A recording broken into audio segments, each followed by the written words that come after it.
Prix car, like a fighter aircraft, represents the pinnacle of the technology of its time and that of the country of origin. For a decade following the Second World War, Italian cars were supreme. The Alfa Romeo 158, whose straight-eight supercharged engine made it for a time unbeatable.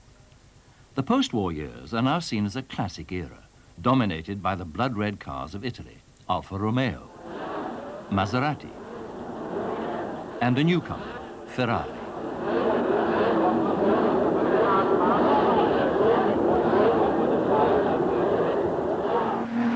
From 1946, Italian racing cars, alive with nervous power, burst onto the tracks of Europe as if the war had never occurred. It is said that motor racing took place in southern Italy even as the war raged on in the north. The first official races took place in France, in Paris and at Nice. No one cared to question from where the fuel, tyres, and in certain cases, the cars themselves came from. The field included a 1925 Hamel car.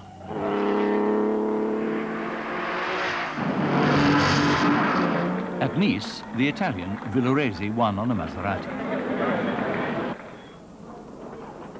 In England, too, cars were being disinterred from garage and barn, having survived bombs and wartime scrap drives. It had been hoped to run a victory race round Hyde Park, but the police had objected. The best that could be organised was a sprint meeting on Elstree Airfield. With pre-war English drivers like John Bolster and journalist Dennis Jenkinson competing, as did Lightweight, a car designed and built to test certain theories about rubber suspension. Its designer's later cars were to be better known, the Morris Minor and the Mini. Lightweight's young driver is Alec Isigonis. The reason for British drivers being reduced to an airfield was simple. Public roads in England could not by law be closed for motor racing. Before the war, racing had been at Brooklands, where the official motto was the right crowd and no crowding. The racing was almost incidental. During the war, Vickers had built bombers at Brooklands, and the track had been camouflaged and built upon, not only by fake houses, but solid buildings. And as a contemporary newsreel put it, "No, I'm afraid there's no doubt about it. Brooklands has had it." As had Donington, where the cars of Hitler's Germany had thrilled the crowds before the war. So if in 1946 you wished to see the works team of 158 Alfa Romeos in action, you had to journey to the continent, in this case to Geneva, for what was the first post-war Grand Prix to Formula One. 1.5-litre supercharged, 4.5-litre unsupercharged. The Alfas outclass all other cars, taking first, second and third places. Nina Farina driving the winning car with Jean-Pierre Vimy second.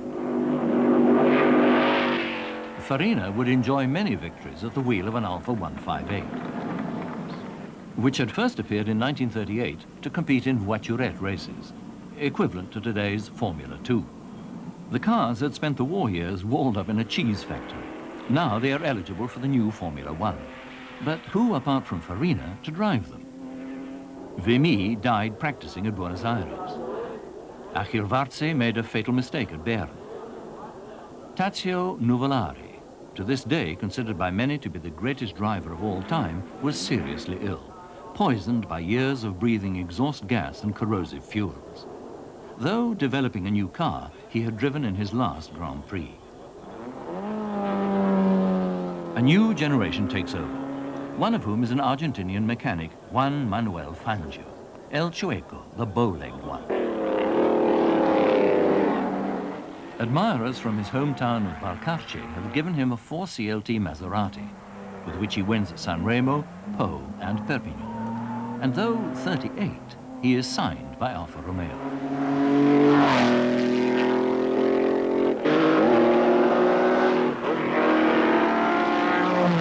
By 1948, the lack of a racing circuit in Britain appeared to have been resolved. The RAC had visited many of the hundreds of abandoned wartime airfields attracted by the perimeter tracks and long runways. Also, most were isolated from articulate objectors to noise. One was leased, its name, Silverstone. The first meeting there was in September for Formula 3 and followed by a Grand Prix to the new Formula 1. Italian and French cars dominated, the best British cars being the supercharged ERAs. ERA, English Racing Automobiles, had first appeared in 1934 as voiturettes waiting on the sidelines for the real Grand Prix. Raymond May's centre was the father of the project, and pre-war ERAs had been very successful. But at Silverstone in 1948, they are outclassed by more modern Continental cars, a travelling Marshall on a Norton. There were no Alfas at this meeting, which was won by Luigi Villoresi driving a Maserati. Another Italian, Alberto Ascari, was second on a similar car, and an ERA third. In September 1948, another airfield, West Hampstead, renamed Goodwood, was opened for racing. ERAs, driven with varying degrees of competence, competed. Yet, despite their archaic appearance, even then they went surprisingly well. John Watson tests an ERA, appropriately on a disused airfield. It sums up for me what a racing engine should feel like and sound like, and it's just so eager and willing, wants to rev. I mean, it's lovely. I mean, it's so much fun. You're really sitting quite high in the car. It's a solid axle front and rear. The ride is very, very bouncy. Although the handling and road holding is not bad, it's just that you're driving along and I don't know what bounces more, the car or the driver, and there's nothing to hold you in, there's no seat belts.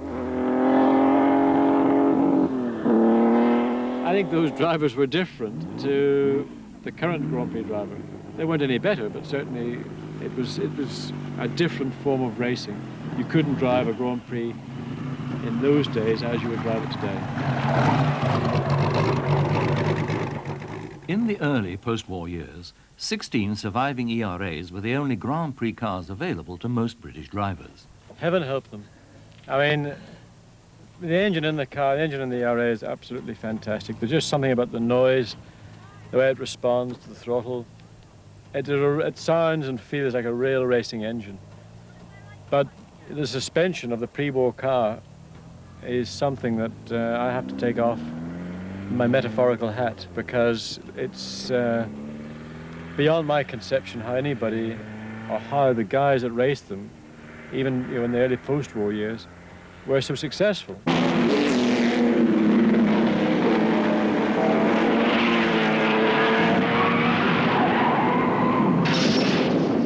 And strong too, neither Jeff Ansell nor his ERA being seriously damaged. ERAs were eligible for Formula One races, though outclassed by Italian cars, in particular the Alfa 158s. The Alfa had been designed in 1938 by Colombo, who, like many Italian engineers, seemed able to turn artifact into art. The whole car was beautifully constructed. The 1.5-litre straight-eight supercharged engine produced 380 horsepower, at the cost of horrendous fuel consumption, 1.5 miles per gallon. But in the late 40s, the Alfa was the car to beat. A new British contender was revealed in 1949, the BRM, British Racing Motors. The successor to ERA, it too was the brainchild of Raymond Mays. The plan is to restore British racing prestige all over the world, and it's hoped that the new BRM will be in action during 1950. The BRM certainly looked and sounded impressive, with its very complex 16-cylinder supercharged engine. In 1950, huge crowds, over 100,000 expectant enthusiasts, turned up, queued up, and trudged to Silverstone for the British Grand Prix, the first race for the newly instigated Drivers' World Championship. Tens of thousands of the new motor racing public, many ex-servicemen, who found the sport an exciting release from the drab austerity of the times. Tea and wads for the groundlings. But the old Brooklands traditions were not quite submerged in the flood tide of popularity. With the right credentials, the right crowd was still distinctly uncrowded. Earl Howe reminisces with former Brooklands habitués in the enclosure. While 6 deep around the windswept circuit, the less favoured patiently wait. The King and Queen arrive, the first visit by a reigning British monarch to a motor race. Princess Margaret, too. The long-awaited BRM also arrived, not to race, but to be inspected by the royal guests in a tent. In the paddock, the Continental Grand Prix cars. The only British opposition, the BRM still lurking in the tent, an ERA to be driven by Bob Gerard, seen here with his wife Jo, and a British Alta of 1939. The Swiss Baron de Graffenried and a Siamese Prince, Bera, both to drive Maseratis. But Prince or commoner, they have little chance against the all-conquering Alfas in competition for the glittering prizes, which totals just £1,750. One British car which does make it to the track is the Sunbeam Talbot, which closes the course. And the first round of the 1950 Drivers' World Championship begins.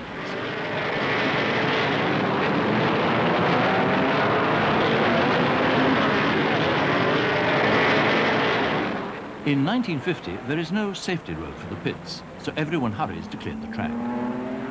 Straw bales, not Armco, guard the corners.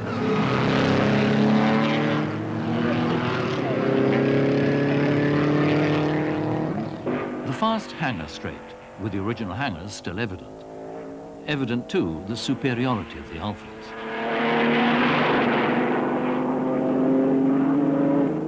In the pits, an overheated Maserati comes in. It has its supercharger pressure raised to try to keep up with the Alfas. Water in, water out. Its race is run.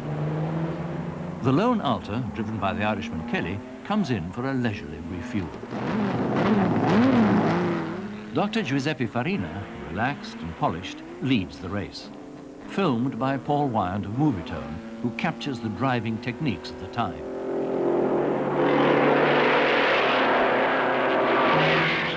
Farina wins on the Alfa. Like many drivers of the time, Farina wears only a linen cap. When crash helmets are made compulsory, it is the drivers who object. I remember how difficult it was to make the helmet compulsory. For instance, Nino Farina was, didn't like it at all. And then he was very thankful to have won when in the circuit of Turin he flew out and was saved only by the helmet. And there was once in the Monza Grand Prix, there was a Fangio, Farina and Bonetto with these cars starting on the first line, and they refused to start with the helmet. And we had to, the last moment, to penalize them or something. We couldn't, of course, send them out. And that was one of the things. And the safety, well, we said the organizer gives you a track. You must go as fast as you can on the track. If you go out, it's your fault.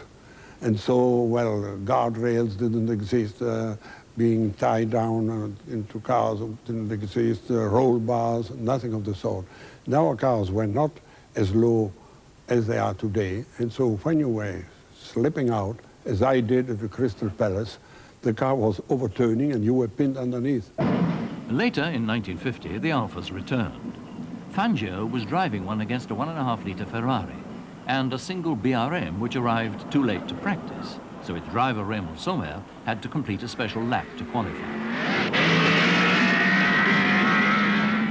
Which meant a start from the back row of the grid. Even so, expectations soared to fever pitch, and the revs rose as the flag fell.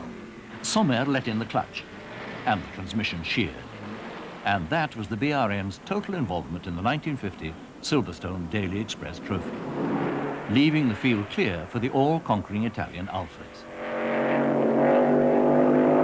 As the BRM was wheeled ignominiously away, people jeered and threw pennies at it, watched by a teenage Sterling Moss, who was driving a Formula 2 HWM. HWM stood for Hesham and Walton Motors, a garage in Surrey. The cars were built there on a shoestring by John Heath and George Avakassis for Formula 2 races. The car was powered by a 2-litre, 4-cylinder, unsupercharged Alta with twin-choke carburetors. The engine developed 150 horsepower, giving the HWM a top speed of 140 miles per hour, far less than its Italian competitors. 37 years on, Sterling Moss is reunited with the HWM. No, it's about the right colour, but the seat is a lot better than I had, I'll tell you that. We didn't have a seat like that. Can I jump in? The HWM gave Sterling his introduction to Grand Prix racing, but the car wasn't really competitive. They were uncompetitive because there was no money. I mean, John Heath, who was the man who was responsible for this, he had to take bits and pieces from other cars. I mean, this was a real bitzer. You know, the steering wheel came off one car and the front suspension came off, I think it was standard Vanguard, and the stub axles from another place. The wheels he did buy. The wheels were Italian special racing wheels, and the brake drums were special, Alfa. But again, they came as a special bit, and he assembled everything together to make a racing car. We used to get starting money for each race, which was then £200, which was not bad. We only raced every other week, roughly, in different places, Sable d'Olonne, Périgueux, Mette, you know, all over Europe. And John gave me 25%, so it's £50 every 2 weeks, which was £25 a week, which meant if I travelled with him in his Citroën and only ate the main dish of lunch and then stopped and bought fruit on the way, you know, I could make it work. And that was part of the fun of it, you know, I mean, you know, I didn't have money to spend. I mean, I didn't drink wine or anything like that. I mean, a big Coke mineral water or something. But that was what racing was. And at that rate, I could just about keep going. Then occasionally we would win a race at Goodwood, or we'd get a third or fourth. And then obviously I'd get 25%. Then the next year, I said to John, I think I've been with you, Neil, to give me a race. I got up to 33%, a third of what we took, of the takings, not just starting money.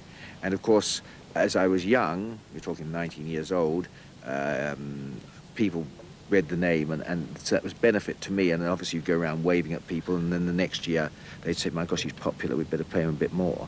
So the more people you could get to wave at you, the more the local people, organisers, thought that you were worth for the following year. And then you go out from, shall we say, 200 to 350 maybe. In 1951, Formula 2, in which Stirling had been racing the HWM, was about to be upgraded. The 1.5-litre Ferraris, despite having the champion driver Alberto Ascari, had been unable to defeat the Alfas. Apart from this rare Ferrari win at Silverstone when, in the absence of the Alfa team, Ascari literally took the flag. Enzo Ferrari, Wright, and his team manager Ugolini had noted that the relatively slow 4.5-litre unsupercharged French lager Talbot often picked up places, simply because the economical big engines returned 10 miles to the gallon and did not therefore require as many fuel stops as the Alfa. During the winter of 1950, Ferrari's designer Lampredi developed a V12 4.5-litre unsupercharged engine for 1951, and a big man to drive the big car, Froilán González from Argentina. BRM drivers Reg Parnell and Peter Walker viewed the new Ferraris with mixed feelings at the British Grand Prix. Could the British cars actually beat the Italian Alfas and the new untried Ferraris?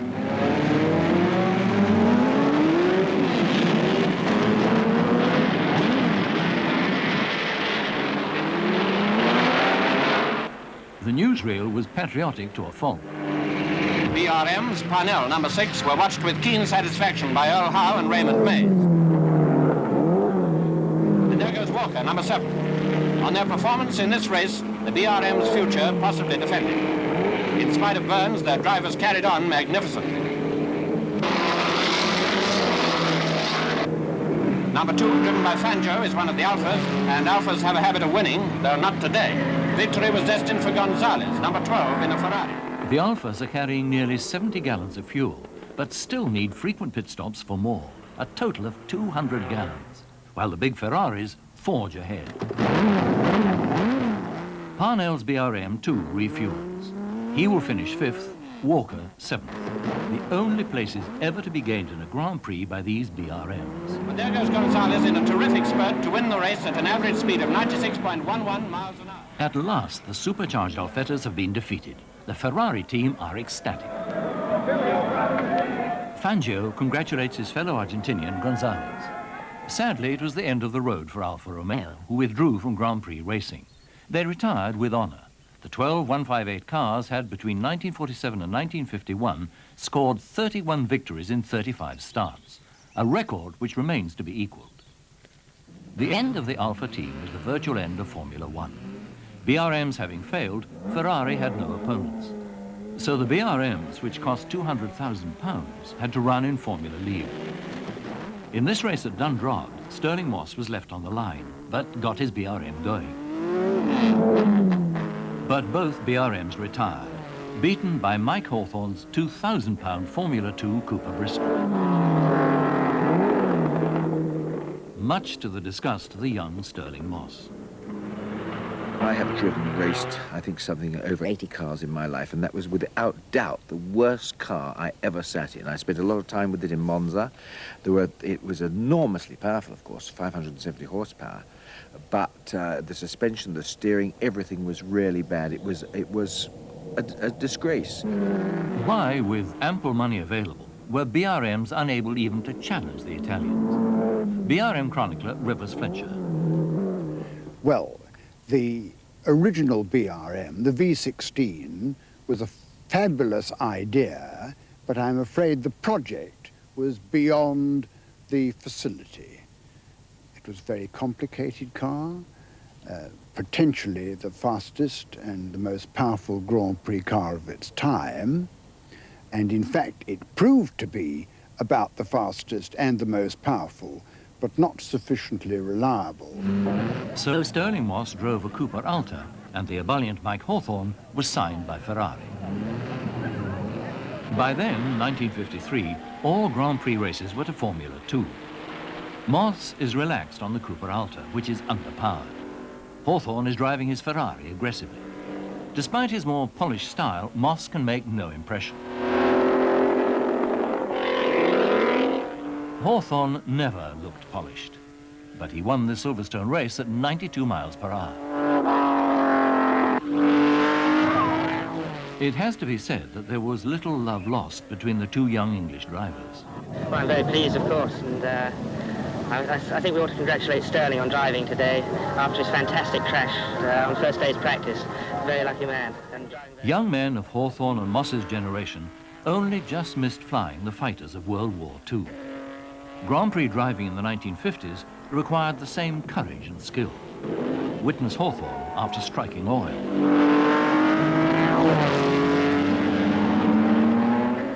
This 1953 Formula 2 race has the new 250F Maserati, driven by Gonzalez, now known in the British press as the Wild Bull of the Pampas. Hawthorne's Ferrari passed by the Maserati of Fangio.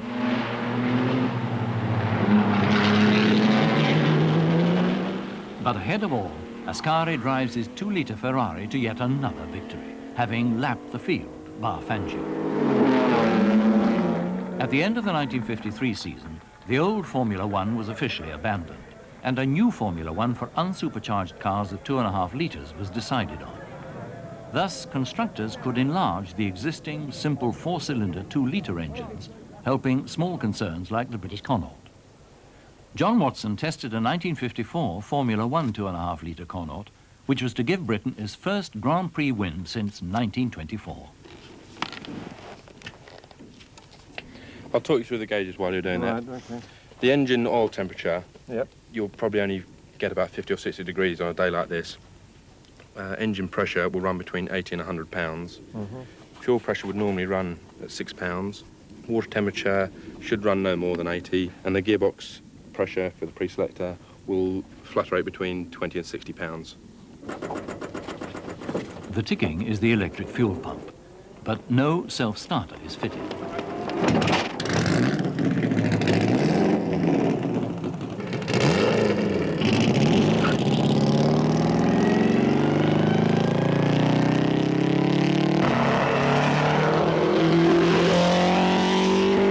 Because it doesn't have maybe the extreme of power, you tend to feel that the handling is maybe greater than it is. But certainly in its form, it's comfortable to drive. You're not embarrassed by any power in a corner or an accelerating out of a corner. In the Connaught, you are very much between the wheels, and which of course is what we see in contemporary Formula One these days. I think it's a significant car, a make of car that has not really received its recognition, mainly because it was on a very limited budget and the team were not able to go to the length that the European teams were able to do in the early 50s and middle 50s. But its contribution, I think, is important, and it's probably been very understated, in fact, by history. You know, the Connaught, I think its only power was the factor that prevented it from being, you know, the first successful post-war Grand Prix car. But the competition from Italy would still be formidable, for Ferrari, too, will develop a car for 1954. But as the old season drew to its close and drivers swapped lies about their firm's intentions for the new formula, a faint shadow was cast. For Phoenix-like, a star had risen in the east, a three-pointed star. The Germans were coming back. From 1934 to the outbreak of the Second World War, the Germans dominated international Grand Prix racing, with advanced cars from Auto Union and Mercedes-Benz, both of which in Hitler's Germany enjoyed generous state patronage. But in 1954, that had been 15 years and a world war ago. Now Mercedes had returned. Rodney Walkerley, Grand Vitesse of the motor, reported the reappearance of the silver cars in a single famous line.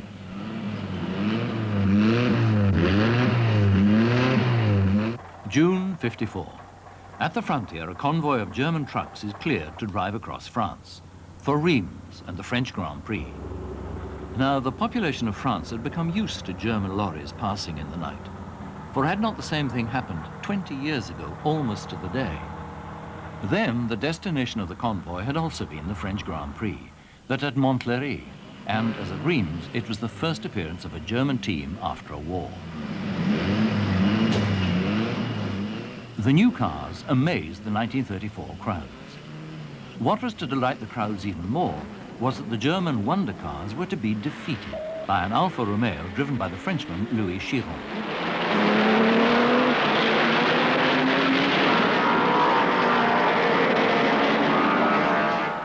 While they were still in the running, the German cars looked and sounded most impressive and would become unbeatable.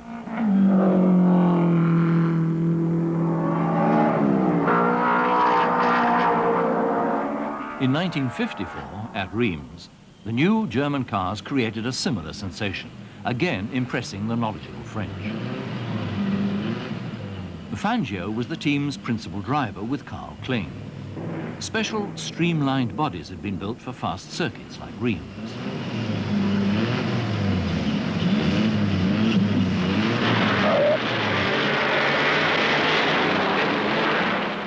From the fall of the flag, Fangio, world champion, leads the race with his teammate Kling close behind, watched by Hermann Lang, a pre-war Mercedes driver.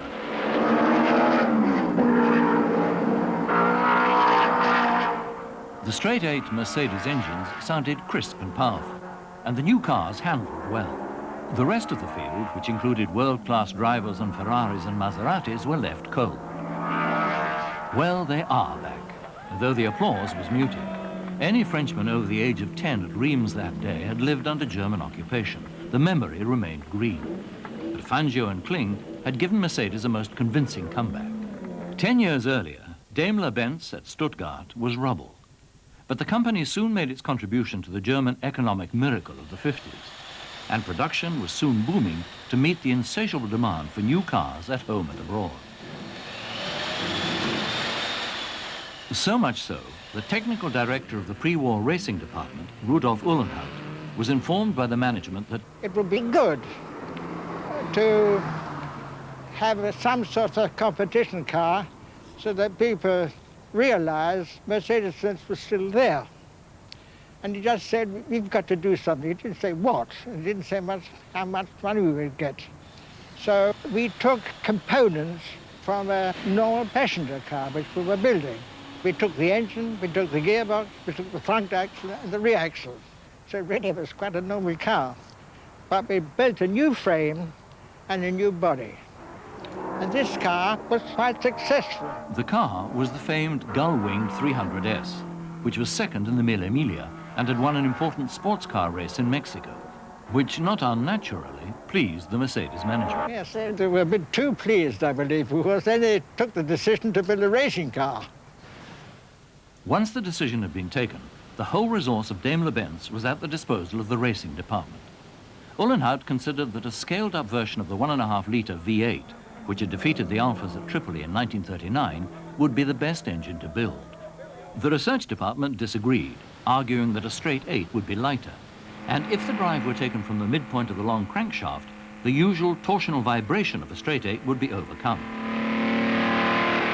However, when the prototype first ran, the engine had terrific torsional vibration, so we had to put a torsional vibration damper on both ends, which eliminated the advantage of lighter weight.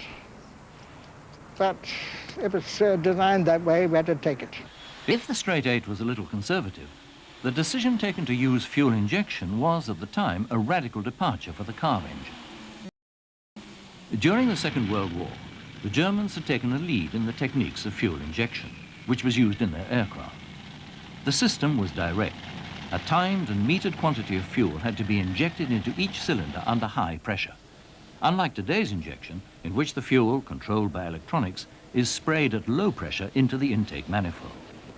Their wartime system was entirely mechanical and relied on precision engineering of the highest order to meter the atomized fuel, from injectors able to withstand the very high temperatures and pressures inside each cylinder. The technique was difficult enough when applied to an aircraft engine of some 36 litres. When adapting it to a car engine, the total capacity of which was less than a single cylinder of the aircraft engine, it became an exercise of the utmost severity. But it was done. Test engines were soon running on the bench. From the pump, the high-pressure fuel pipes lead to each individual cylinder, injecting the correct quantity of fuel at the precise time, giving a 10% increase in power. The injectors look remarkably similar to the wartime version.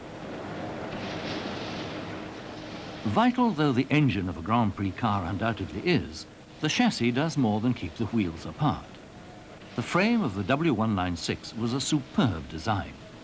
Gas welded from thin steel tubing, it was light yet strong and rigid, essential for good handling. In general, the Germans tend only to trust techniques which they themselves have innovated or developed. Although British disc brakes had been successfully used by Connaught and Jaguar, for the W196, inboard drum brakes were used, which required drive shafts. There was an intriguing reason for this apparent complication. We thought we might eventually use four-wheel drive.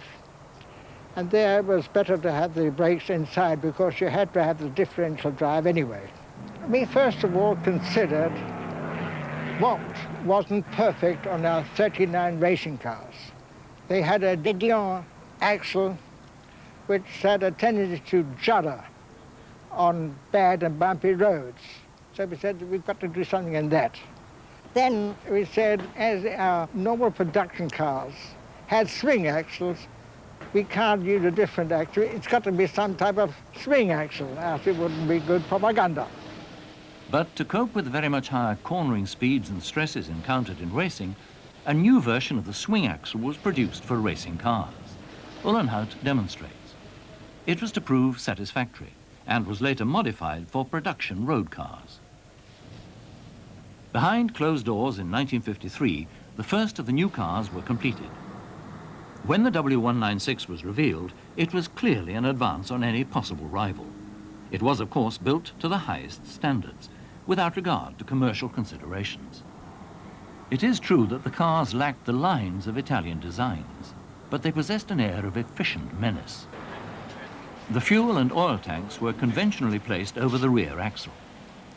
The engine was canted to 70 degrees to lower the body line. Full fuel injection was used, and the valves were mechanically operated without the use of springs.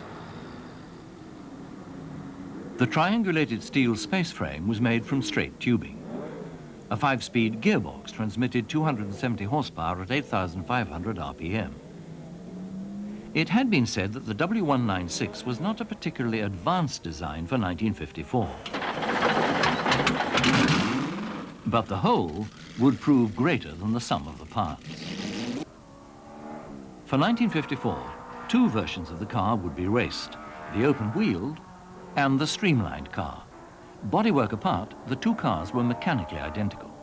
The drivers preferred the open car. It could be more accurately placed on fast corners. At the British Grand Prix, Gonzalez leads. Even Fangio found the streamlined car difficult to place on the Silverstone corners, marked only by tubs, which he hit, as the front of the car testifies. Fangio had set the fastest lap in practice, but had to settle for 4th place. It was to be Ferrari's day, Hawthorne being second. And teammate Gonzalez won the 1954 British Grand Prix. But any thoughts of an Italian renaissance were premature, as the experienced head of the Mercedes equipe, Alfred Neubauer, knew. Fangio would win no fewer than 4 Grand Prix in 1954 for Mercedes. Before signing for the German team, he had won in the Argentine and at Spa on a 250F Maserati to become world champion for the 3rd time. The Maserati seems elegant compared with the squat Mercedes.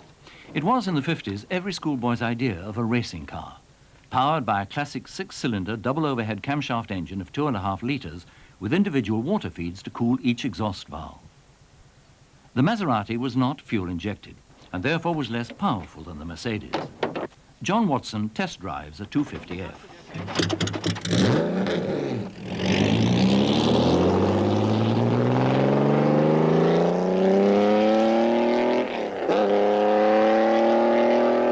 I have a lot of respect for this particular car. I would think it's a kind of car that probably was best suited to the classic photograph of Fangio driving at Rouen in 1957, coming down a sequence of very, very quick left and right-hand corners. Epitomizes what the 250F is all about.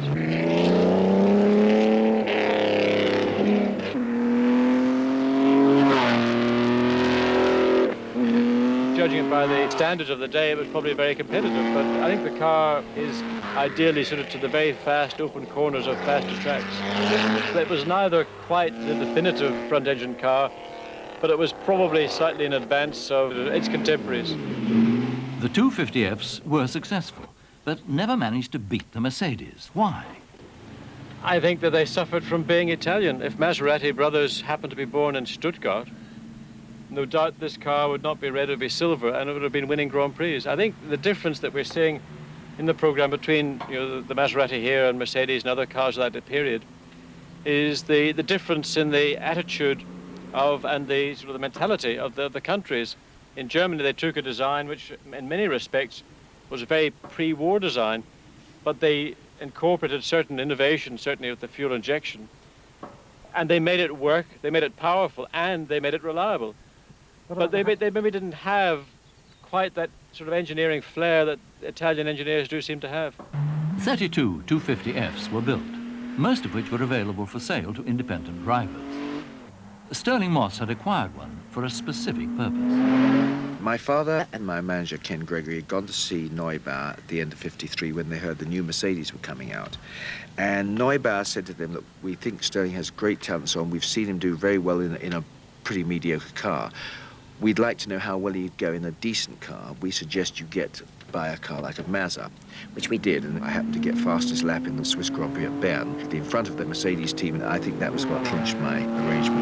And Neubauer asked me to go and try the W196 at Hockenheim, and I had most impressive. I mean, I went there, and this is in the middle of nowhere, and I drove the thing. I came in with a black face. You may remember they had inboard brakes, and you've got the dust. I had a black face, and I got a bit of rag, and I'm going like this, and the mechanic came up, and he clicked his heels, and there he got a bowl of hot water with soap in his hand and a towel.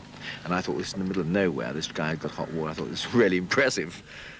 Monaco 1955 was Sterling's first European race as a member of the Mercedes team, a point the newsreel missed. Sterling Moss was there, of course. Here's Maurice Trintignant of France and veteran driver Taruffi of Italy. Now Louis Chiron and finally Kling of Germany. Prince Renier was a spectator during the race itself, the 13th European Grand Prix with 20 competitors taking part.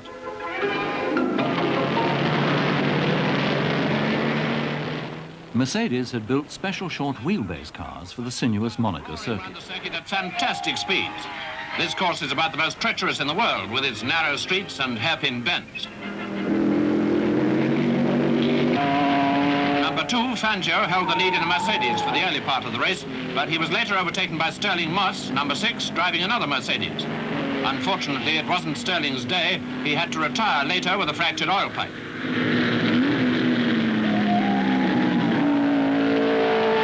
In this sensational Grand Prix, having averaged 65.8 miles an hour in a Ferrari, Trintignant won a cup worthy of his performance. Win or lose, the Mercedes team was run with military precision by Alfred Neubauer. An ex-driver, he had been the company's racing manager since 1934, and as Sterling Moss soon discovered, was held in high regard by the whole team. there was an enormous amount of respect. The respect of Neubauer as the team manager, I mean, a fantastic character, and a man who thought very much of his drivers and would keep people away to try and make things easy for them. He'd always get us the quiet rooms if he could, and he knew the personalities and the habits of the drivers, and he would set things up that way. I mean, in other words, Fangio didn't like to get up very early. Kling was German, he didn't mind. So Kling would be called out for an early morning test, and then it would be, next would be Hans Hermann maybe, and then myself, and then Fangio. And little things like that. It was a very human team. Uhlenhaut used to drive the cars, didn't he? Uhlenhaut, of course, was English mother, and a terrific driver. I mean, a great engineer, but there was a man, if you came in and said, listen, this doesn't handle too well, he'd get out there and prove that it did. And if it didn't, he would have the knowledge to be able to sort it out. 3 Mercedes were entered for the 1955 Belgian Grand Prix, but only a lone Lancia D50, an exciting car which was in many ways in advance of the Mercedes, with pannier fuel tanks and offset V8 engine of 260 horsepower. Vittorio Giano was the designer. His was the lightest Formula One car yet built. Other cars were being rebuilt to the delight of small boys. It was common practice for teams to hire local garages to prepare the cars and then drive them to the circuit.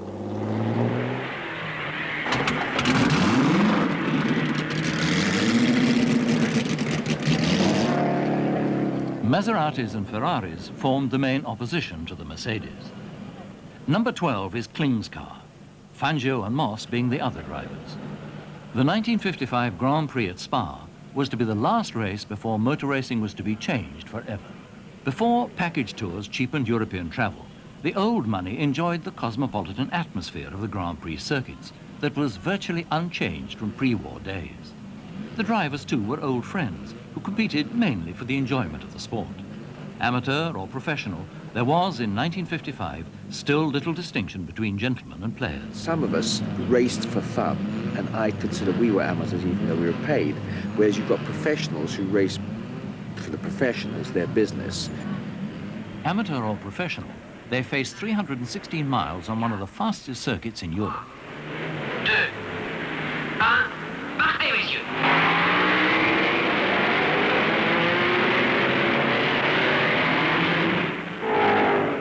Fangio leads, but Castellotti's Lancia has out-accelerated Moss, whose relaxed style was pioneered by the veteran Italian driver Farina. I saw Farina racing, I think it was probably in Bari, and I remember his straight arm, and I thought, boy, that man he looks so cool and relaxed. And I thought, half the thing, when you're racing neck and neck with other men, is if they think you're really relaxed and cool, they don't know how hard you're trying. And I thought, well, that does make sense, because if they think I'm gritting on and I'm right on the edge, then it's not too difficult to think, well, I'll try and pass the man. So I sort of worked on that and honed that thing out till hopefully my competitors all thought that, you know, my head back a bit. My head was back a bit, I think, actually, because then I could peer over things. Moss may have appeared relaxed, but the Mercedes needed careful handling. I'm surprised, really, that the Merc wasn't a little bit easier to drive, because it wasn't. Oh, it was a driver's car, but not an easy car to drive. The Mercedes team was strictly controlled with visual signals from Neubauer in the pits. When we had 30 seconds ahead of the rest of the field, they put out REG, which meant regulari. But the other drivers weren't thinking of winning. They were trying to be the first non-Mercedes, which was a rather depressive attitude, really. Fangio and Moss are lapping at over 121 miles per hour. The pace is telling. Castellotti pushes the Lancia, its engine wrecked. A Maserati comes into the pits with a chronic misfire. The young driver, Luigi Musso, can only wait patiently. Even a Mercedes is in trouble. It is Carl Kling's, and it is losing oil from a fractured pipe. The engine is too badly damaged to continue. Is the team mortal, after all? Musso had been well placed, but his Maserati has damaged valve gear.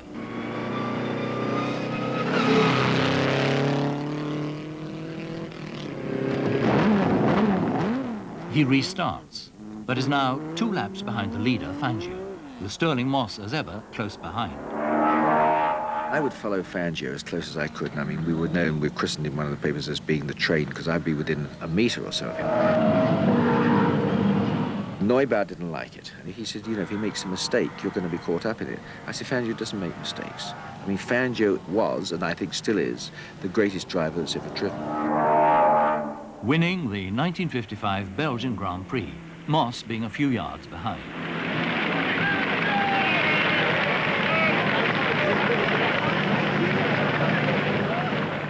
The car Fangio drove to victory at Spa, chassis number 8, is preserved by Mercedes. John Watson drove it at Hockenheim, a course he knows well, but not from the cockpit of a front-engined car. It's strange to see corners so far away from the front wheels. That's my initial impression. I'm much more accustomed to being almost between the front wheels. Now I'm 8 feet back, and it's quite different, quite a different feel. It's obviously a car from a period of motor racing where the size of the tires limit very much the amount of grip that you do have. Though I believe that if you took this car, for example, and fitted a modern wheel and tire and altered the suspension to suit, that in fact the road holding would be of a very high order indeed. Tires and brakes are the great advance in motor racing in the last 30 years. And certainly, if you're driving the car today, when I put my foot in the brake, I wonder when they're going to start working. I haven't been using maximum revs because it's a very valuable piece of equipment, but at the point where I was lifting off, it was really beginning to go, and it would be interesting to see what would happen if you were able to, in fact, run it up to its limit, which eventually, I believe, was about 9,000 RPM. So remember, you've got the engine in front of you, and I noticed just in the few laps I was driving the car that the heat from the engine and the gearbox, which is virtually between my legs, the heat's soaking through, and with these overalls on, in those few laps I felt quite warm, so 3 hours or 3.5 hours around Monaco, I would have thought would have been pretty demanding of any driver. It's very difficult for a modern-day driver to equate with what drivers were doing 30-odd years ago. It's an enormous difference between the modern-day car and this particular vehicle.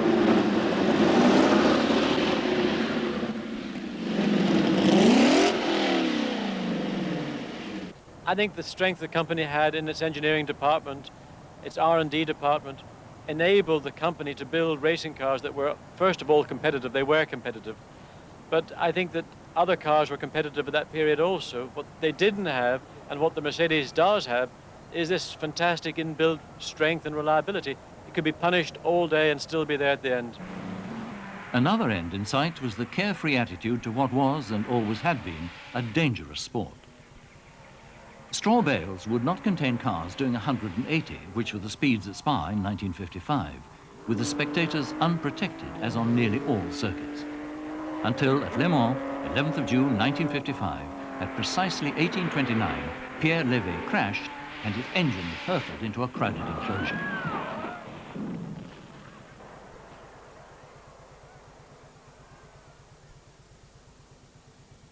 Levet and 82 spectators were killed, many others injured.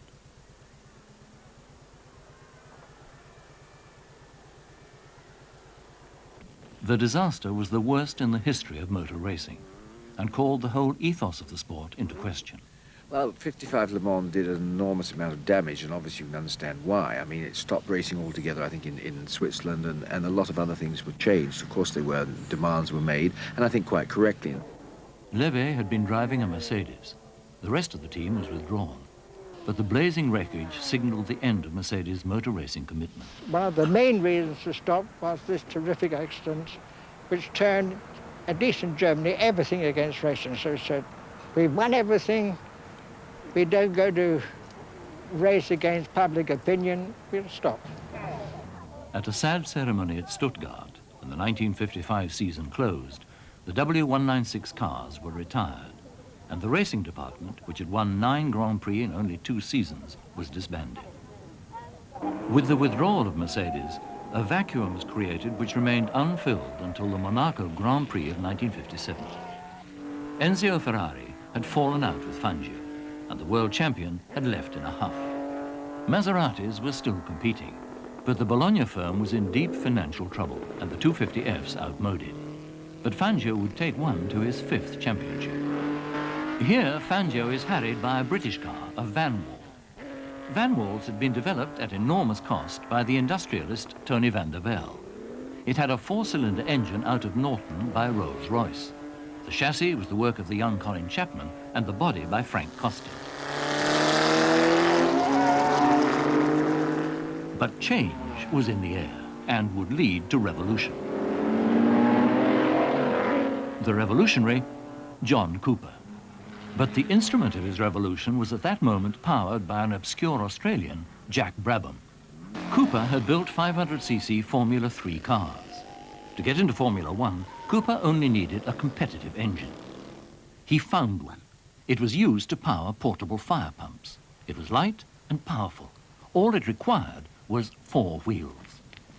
It got them, and the ex-fire pump was to set the world of Grand Prix ablaze.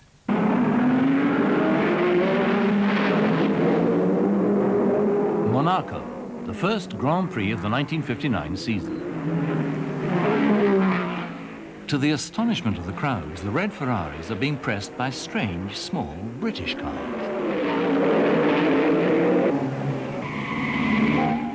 They are rear-engined Cooper Climaxes, number 30 being driven by Stirling Moss.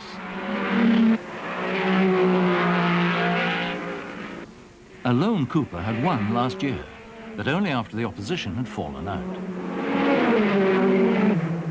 Now, in 1959, Moss falls out with gearbox trouble. But Australian Jack Brabham on 24 is unstoppable. And unbelievably, the funny car with the engine in the wrong place wins. Grand Prix racing is about to be changed forever. There was nothing new about rear, or more accurately, mid-engined cars. The pre-war auto unions were such. In 1947, John Cooper had welded 2 crashed Fiat 500 frames together for Formula 3 racing. The car was successful, and he went into production. Journalist John Bolster, on the right, could be forgiven for not perceiving that the motorcycle-powered cars were to become the Grand Prix cars of the future. Coopers were fun, to be sure, but not to be taken seriously. Brands Hatch in the early 50s, a Formula 3 race in heavy rain. On the slippery track, a Cooper inadvertently demonstrates the low polar inertia, or dumbbell effect, of the mid-engine car, which has its center of gravity between the wheels. The Coopers had transverse leaf springing front and rear, with hydraulic dampers and brakes. A solid back axle transmitted the drive. The cockpit was cramped, but the car had a very slim profile. Engines varied. This one has a 499 Jap. Jap in those days stood for J.A. Prestwich. Behind the driver, the engine and gearbox with final drive by chain. Right, John Watson tests a Formula 3 Cooper. The rollover bar is a recent addition. Forget, let it just go pop, pop, pop in neutral, and then slowly let it go. And then forward, forward.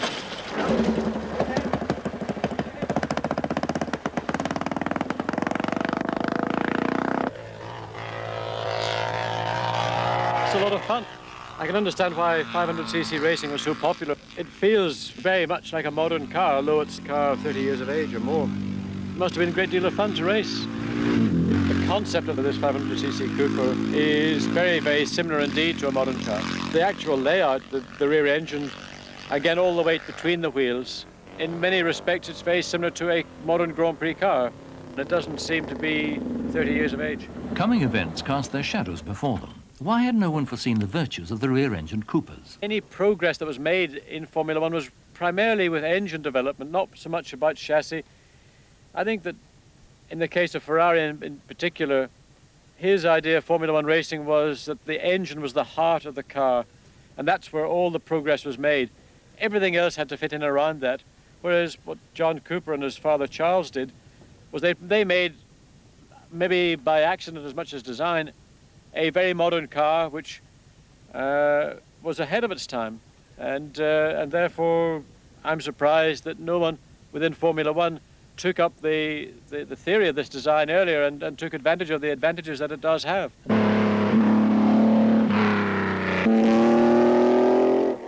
In the late 50s, following the withdrawal of Mercedes-Benz, Grand Prix racing was once again dominated by the Italians, the 250F Maserati in particular. But by 1958, that classic car had reached the end of its development. The Dino Ferrari, on the other hand, was then new, and Mike Hawthorne was to win the World Championship with it, beating Stirling Moss by a single point.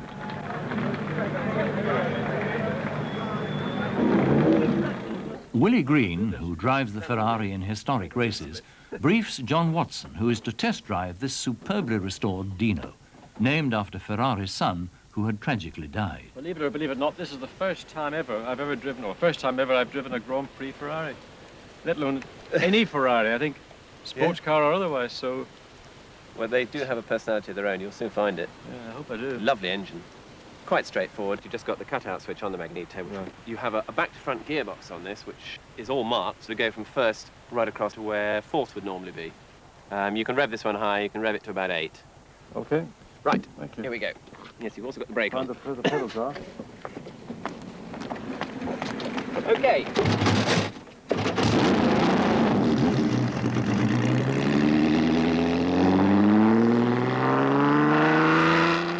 The engine is a V6. Glorious. I mean, even though it's 6, Ferrari make a 6 sound like a 12. It's a surprise, because I never anticipated that any front-engine Ferrari was ever any good anyway. It's got a lot more RPM, and you've got a much wider rev band, and also it's very torquey, which, I mean, the V6 you would probably expect it to be.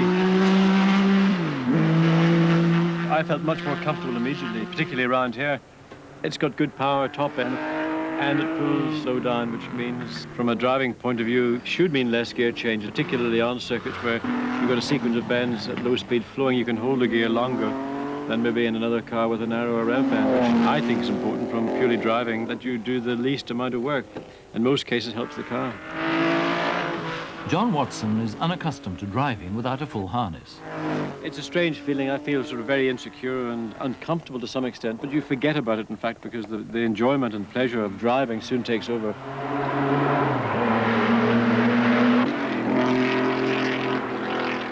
I think you have to judge it by what people did at the time, and they raced cars, and in this kind of car, I suspect, because you've got a lot of space in the cockpit, if you're unfortunate enough to get into an accident, in many cases, it was actually safer to pop out of it. I mean, you just sort of got spat out of the cockpit. In the 50s, I think drivers could combine sort of a joie de vivre attitude. I mean, even people like Mike Hawthorne and Peter Collins, who were maybe more easygoing in their attitude compared to, say, Sterling Moss, were capable of winning Grand Prix. And, of course, Mike Hawthorne was the first British driver to win the World Drivers' Championship.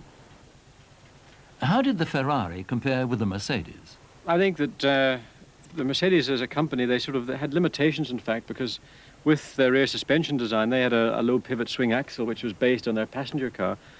The company wouldn't allow them to make a fully independent rear suspension like the Ferrari has here, because the passenger car didn't have it. So they actually had limitations within the company as to what they could do.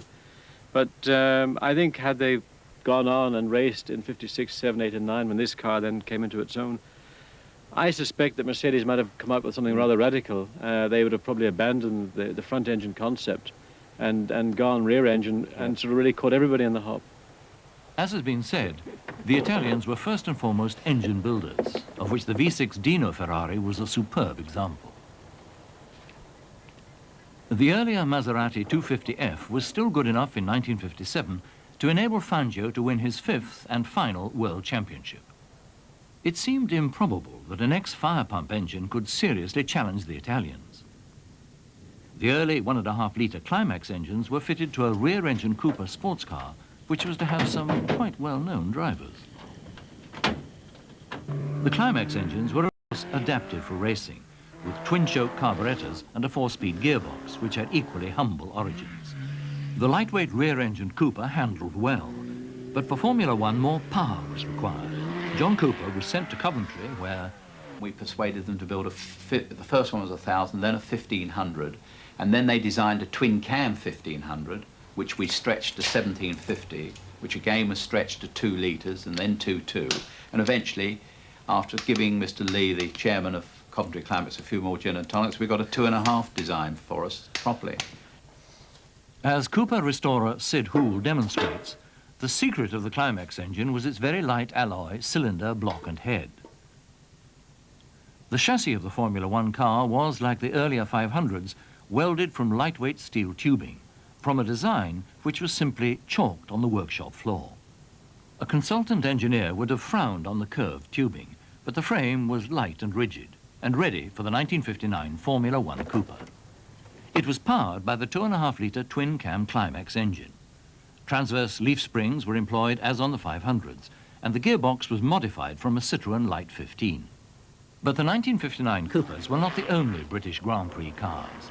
There were others. A new Aston Martin, and the P25 BRM, a 4-cylinder successor to the ill-fated V16. These cars intrigued the newsreels, which paid scant attention to the Cooper. They're preparing for the International Trophy at Silverstone, a foretaste of the Grand Prix season. Fast cars and the folk who drive them. Maria Teresa de Filipis, the first woman to enter a British Formula One race since before the war. Sterling Moss, BRM. Roy Salvadori to drive one of the new Aston Martins. Jack Brabham, Cooper. Tony Brooks, Ferrari. The Duke of Kent, keen spectator with the camera as the starting flag falls.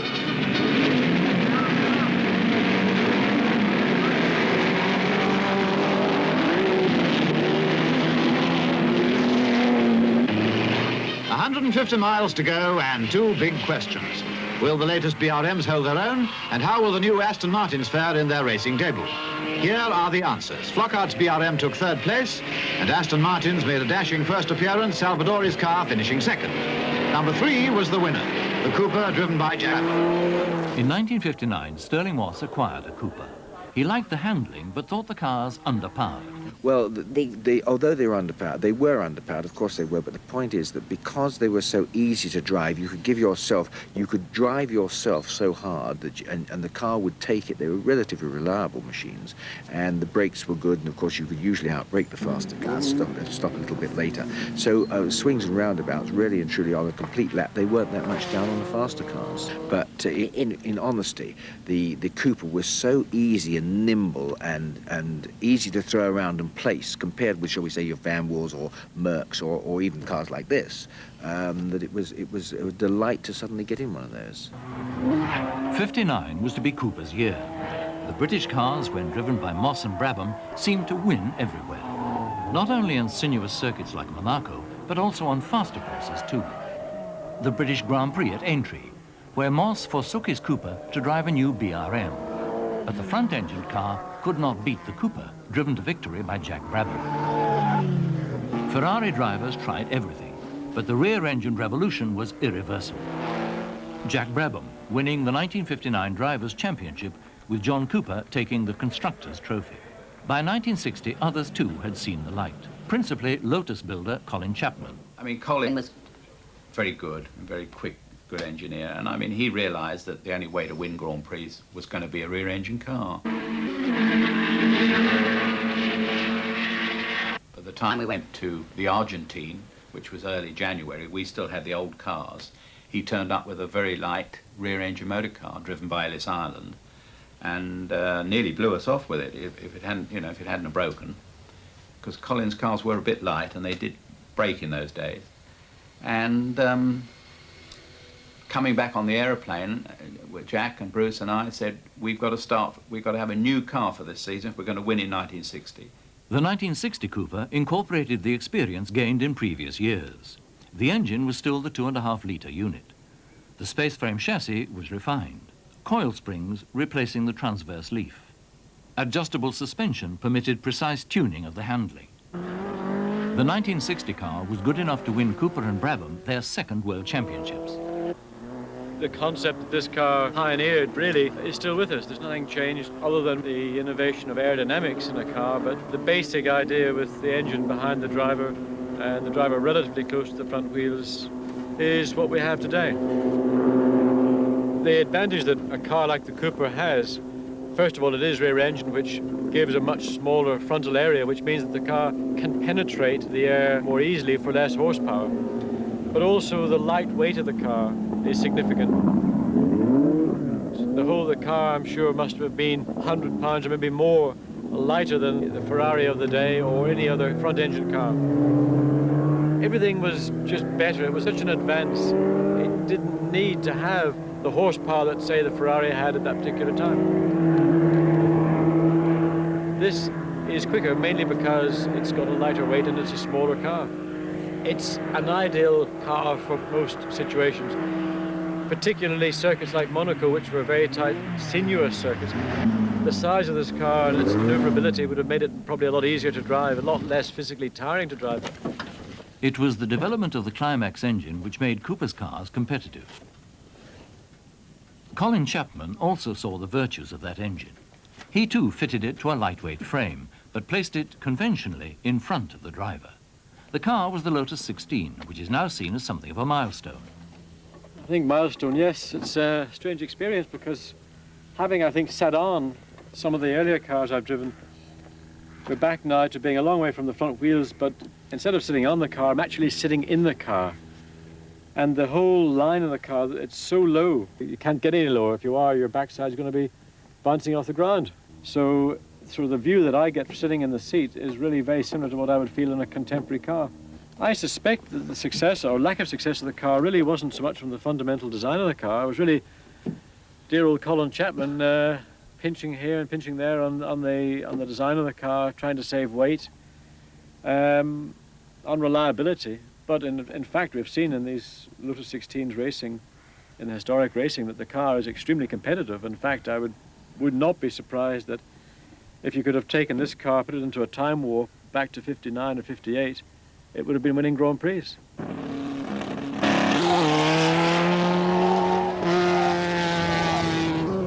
Colin Chapman took a long time to discover what it takes to win races.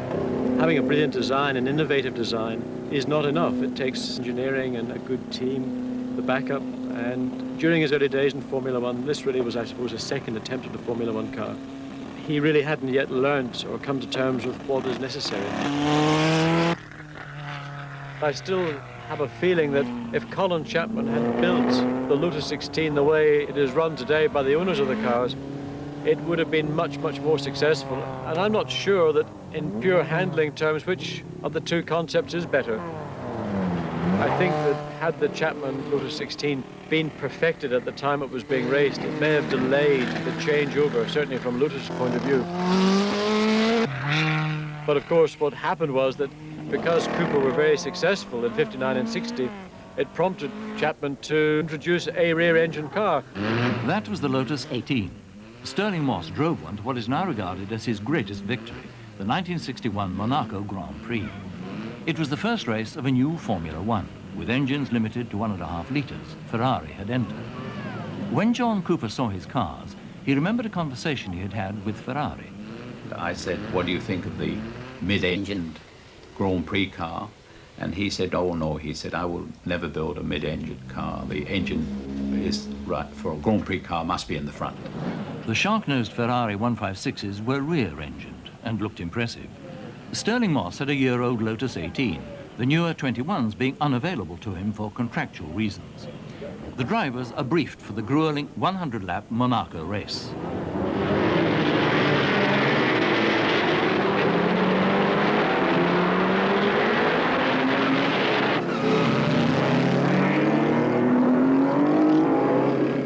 The field included Lotus, Cooper, Ferrari, Porsche and BRM, all rear-engine, a situation unthinkable just 3 years previously.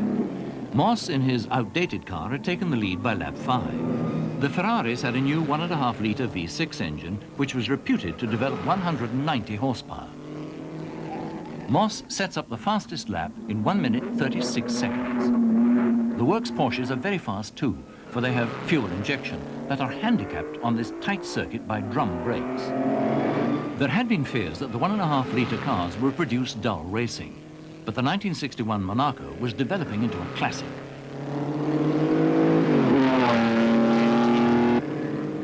Richie Ginter on a Ferrari equals Moss's fastest lap.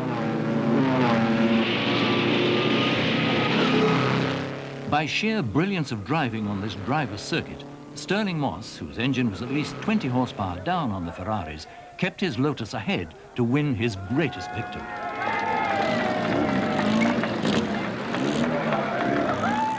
It was sadly to be his last Monaco. For the following Easter, at a minor meeting at Goodwood, Stirling Moss, who is now known as the greatest driver never to be world champion, was to crash. The circumstances of his accident have never been satisfactorily explained. Moss left the track to hit a bank at St Mary's at 120 miles per hour, sustaining grievous injuries. I was paralysed I was unconscious for a month, paralysed for 6 months, but I had enormous pressure on me by the press, which was most gratifying. That people wondered, are you going to race again? And I really wanted to. And I kept saying, well, oh yes, yes. And then I tried myself out. And in this test that I did, I could see that I reckon I had the ability, but I hadn't got the concentration. And my times were not bad, but I could see that when I'd suddenly be going down the straight and think, my God, I should be braking by now. The automatic part had gone, and I think that was because of my lack of concentration. If I'd waited 2 or 3 years, that did come back, and I think I would have probably made a different decision and probably would be a far richer man now, actually. As always, new men and new cars. It is 1962 and the British Grand Prix at Aintree. Jack Brabham is driving a Lotus. Phil Hill, the first American driver to be world champion since 1921, is driving a Ferrari. The Porsche of Gilles Bonnier, requiring a detachable steering wheel to admit the driver. Colin Chapman briefs Jim Clark, who is to drive a Lotus 25. A new rear-engined BRM to be driven by Graham Hill. A new name, Lola, driven by John Surtees, the only man to be world champion on 2 and 4 wheels. Now hold on to your hats.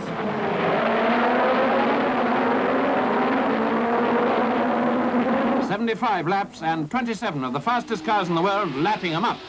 Jim Clark took the lead right from the word go. John Surtees occupied second place for most of the distance.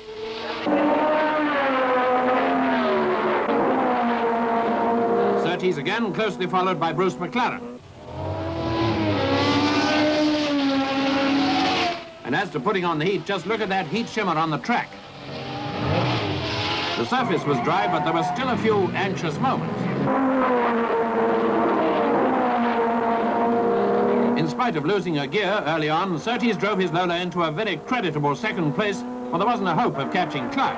The young Scottish farmer notched the fastest lap and went on to win at over 92. Jim Clark and Colin Chapman stand on the threshold of a new era. From the 1951 Alfa Romeo to the 1963 Lotus 25.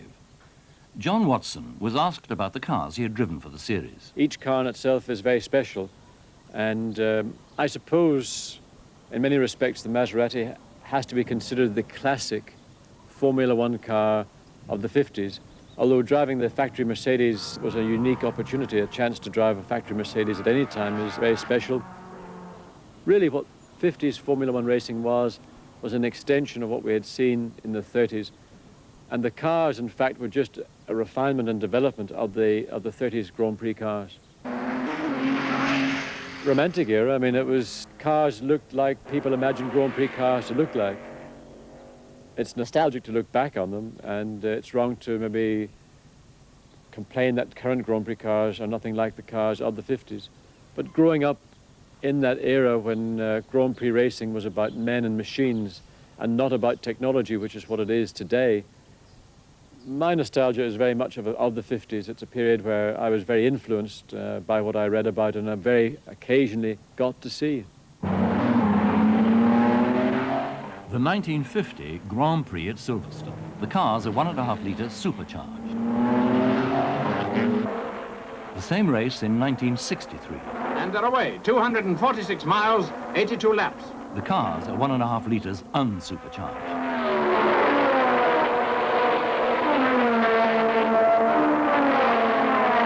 Jim Clark's Lotus Climax, number 4, out in front. Dan Gurney, driving a Brabham Climax, number 9, was on his tail until engine trouble caught up with him. Now the battle for second position was between Graham Hill and a BRM, number 1, fighting it out with John Surtees' Ferrari, number 10.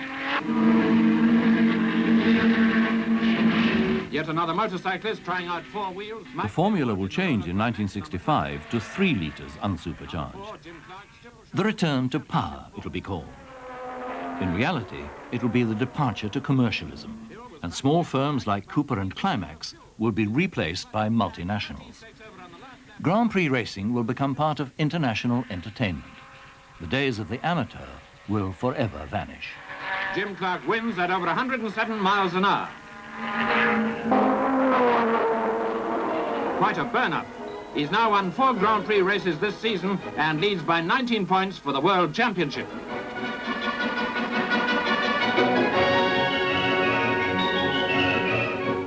Grand Prix had come a long way from John Cooper's 1959 workshop. In '59, our budget for the Formula One team was £50,000. which I suppose would be equivalent to about 500,000 a day, whereas they normally today, I think a Formula One team is talking about 15 to 20 million. These cars of the 80s are the most powerful and certainly the most expensive ever built. But the question remains, do they represent progress or simply improved means to unimproved ends?